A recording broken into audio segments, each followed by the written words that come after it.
Hello guys, দেখতে পাচ্ছেন এটা হচ্ছে চায়নাদের ব্যাটারি ফ্যাক্টরি। এসেছি আজকে কাজ করতে, আমি এখানে কাজ করি।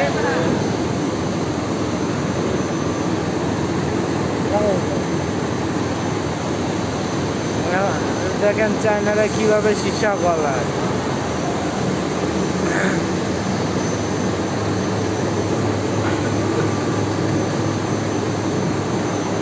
কি হয়েছে কি হয়েছে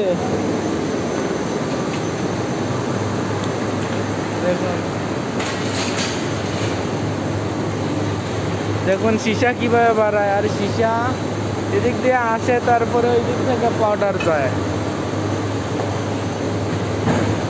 পাউডার যাওয়ার রাস্তা বানাইছে। এটা হলো ফিল্টার রুম, এটা হলো পানি। আর চুলা যেন লিক না হয় সেই জন্য এখানে ট্যাঙ্কিও আছে। ট্যাঙ্কিতে গরম চুলার গরম পানি এখানে আসার জন্য এই যে এখানে ব্যবস্থা করা আছে।